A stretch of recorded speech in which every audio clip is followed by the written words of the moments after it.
আজকের আলোচ্য বিষয় রেফের পর ব্যঞ্জনের কখনোই দ্বিত্ব হবে না। হ্যাঁ, রেফের পর কখনো ব্যঞ্জনের দ্বিত্ব হবে না।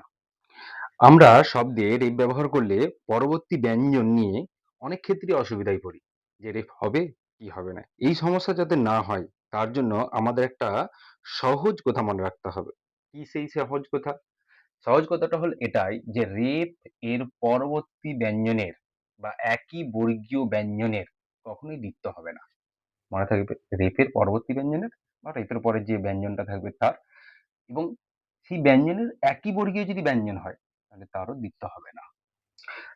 দেখো, এই দুটো যে সূর্য বানান আছে, এই দুটো সূর্য বানানের মধ্যে কোন সূর্য বানানটা ঠিক, এটা নাকি এটা?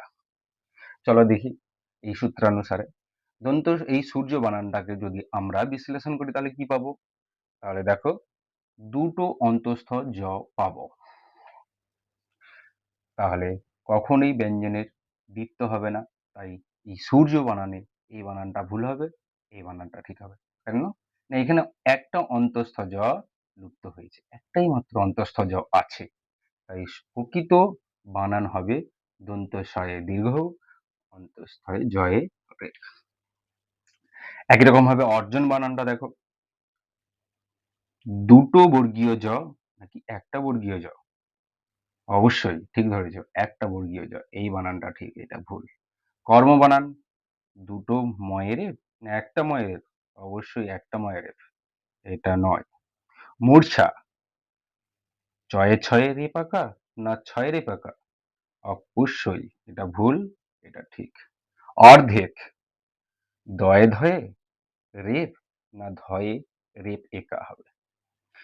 অবশ্যই এটা, এটা নয়, কারণ এটা একই বর্গীয় ব্যঞ্জন দ এবং ধ। অর্ঘ্য, এটা না এটা? অবশ্যই এটা নয়, ঘয়ে রেপ যফলা, এই বানানটা সঠিক।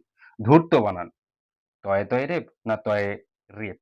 অবশ্যই এটা নয়, সঠিক বানান এটা, কারণ এটা তয়ে তয়ে রেপ অর্থাৎ ব্যঞ্জনের দ্বিত্ব হয়েছে। ধন্যবাদ।